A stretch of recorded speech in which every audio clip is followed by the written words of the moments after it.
ആദ്യ കർമ്മം എന്ന് വെച്ചാൽ മുത്തപ്പനെ ഇവിടത്തേക്ക് കൊണ്ടുവരിക. അതിന് മലക്കീക്കൽ കർമ്മം എന്നാണ് പറയാ. അപ്പൊ ആ കർമ്മത്തിന് ശേഷം മുത്തപ്പൻ ഇവിടെ വന്ന് ഇനിയിപ്പോ 1 മണിക്കൂറിന് ശേഷം ബന്ധപ്പെട്ട് അണിയാഭരണങ്ങളെല്ലാം ധരിച്ചുകൊണ്ട് മുത്തപ്പൻ കെട്ടിയാടുന്നു. മുത്തപ്പന് മുമ്പിൽ വരുന്ന ഭക്തന്മാർക്കെല്ലാം അനുഗ്രഹം കൊടുക്കുകയും അതോടൊപ്പം തന്നെ അവർക്ക് പറയാനുള്ള കാര്യങ്ങളും സങ്കടങ്ങളും മുത്തപ്പനോട് ഉണർത്തിക്കാനും ഉള്ള അവസരമാണ് പിന്നീട് അങ്ങോട്ട് ഉണ്ടാവുക.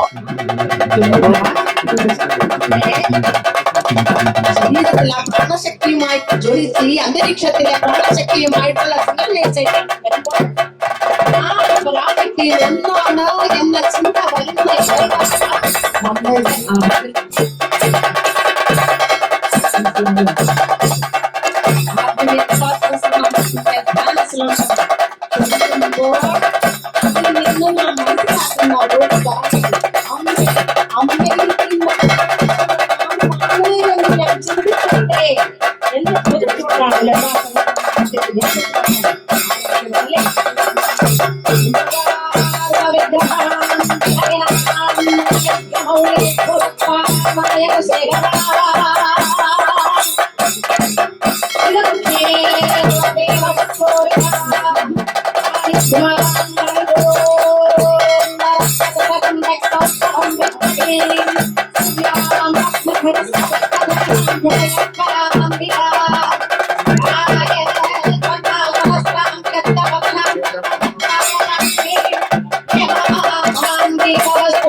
പണ്ട് എന്റെ ഭർത്താവ് പറയും, ഈ അമ്പടിയിൽ കൂടി നടന്നാൽ അവിടെ ഇവിടെയുള്ള വീടുകളിൽ അമ്മമാരിൽ നാമം ചൊല്ലുന്ന പാട്ടുകൾക്ക് കിട്ടാമായിരുന്ന നാമം പോലും നമുക്ക് അറിഞ്ഞൂടാ. അറിയോ?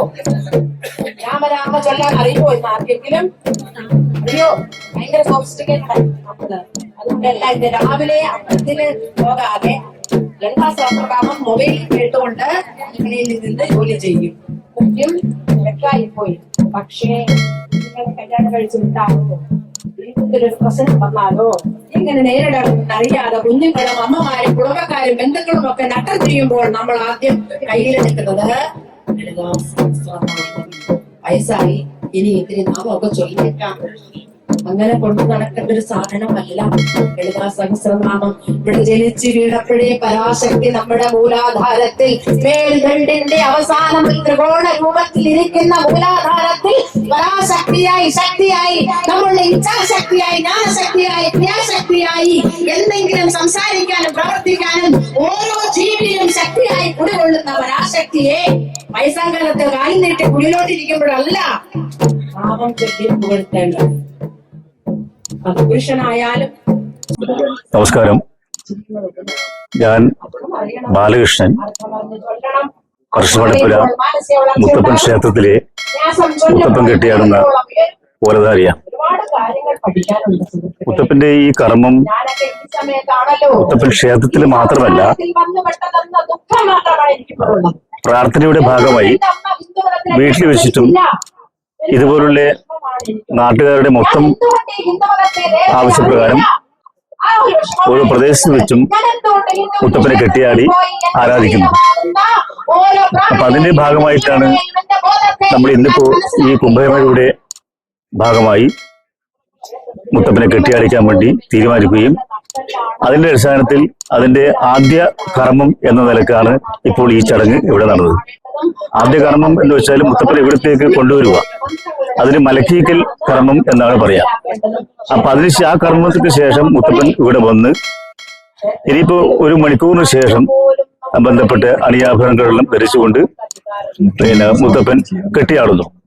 കെട്ടിയാടുമ്പോൾ അതിന്റെ സമ്പ്രദായം പ്രകാരമുള്ള ആചാരവും അനുഷ്ഠാനവും കർമാദികളും ഒക്കെ അനുഷ്ഠിച്ചുകൊണ്ട് ചെയ്തതിനു ശേഷം മുത്തപ്പന് മുമ്പിൽ വരുന്ന ഭക്തന്മാർക്കെല്ലാം അനുഗ്രഹം കൊടുക്കുകയും അതോടൊപ്പം തന്നെ അവർക്ക് പറയാനുള്ള കാര്യങ്ങളും സങ്കടങ്ങളും മുത്തപ്പനോട് ഉണർത്തിക്കാനും ഉള്ള അവസരമാണ് പിന്നീട് അങ്ങോട്ട് ഉണ്ടാവുക. അപ്പോൾ മുത്തപ്പന് മുമ്പിൽ വന്ന് എല്ലാവരെയും അനുഗ്രഹിച്ച് പറഞ്ഞു വിട്ടതിന് ശേഷം മാത്രമേ മുത്തപ്പൻ മുടിയെടുക്കൂ. അതാണ് ഈ ചടങ്ങിന്റെ പ്രത്യേകത. ഭക്തന്മാരുടെ ആവശ്യാർത്ഥം അവരുടെ പ്രാർത്ഥനയ്ക്കനുസരിച്ച് ആ നാട്ടില് ആ പ്രദേശത്ത് മുത്തപ്പനെ കെട്ടിയാടിക്കണമെന്ന് പ്രാർത്ഥിച്ചാല് ഞങ്ങള് ടീമോട് കൂടിയിട്ട് അവിടെ വന്ന് മുത്തപ്പനെ കെട്ടിയാടിക്കുന്നു. ഭക്തജനങ്ങൾക്ക് അനുഗ്രഹം കൊടുക്കുന്നു. അന്നദാനം കൊടുക്കാൻ പറ്റുമോ അന്നദാനം കൊടുക്കുക. അങ്ങനെയാണ് ഈ ചടങ്ങിന്റെ പ്രത്യേകത. സമ്പൂർണ്ണ ജാതകം, പ്രശ്നപരിഹാരങ്ങളോട് കൂടിയ സമ്പൂർണ്ണ ജാതകം നിങ്ങളുടെ കൈകളിൽ ലഭിക്കുന്നതിന് താഴെ കാണുന്ന നമ്പറിൽ ബന്ധപ്പെടുക. ജ്യോതിഷവുമായി ബന്ധപ്പെട്ട എല്ലാ വിശേഷങ്ങളും അറിയുന്നതിനായി നവഭാരത് ജ്യോതിഷം ചാനൽ സബ്സ്ക്രൈബ് ചെയ്യുക. നിങ്ങൾ ചെയ്യേണ്ടത് ഇത്രമാത്രം: താഴെ കാണുന്ന നമ്പർ നിങ്ങളുടെ മൊബൈലിൽ സേവ് ചെയ്ത് ഹായ് അയക്കുക. ജ്യോതിഷ സംബന്ധമായ എല്ലാ ആവശ്യങ്ങൾക്കും നവഭാരത് ജ്യോതിഷം നിങ്ങളോടൊപ്പം എന്നും കൂടെയുണ്ട്.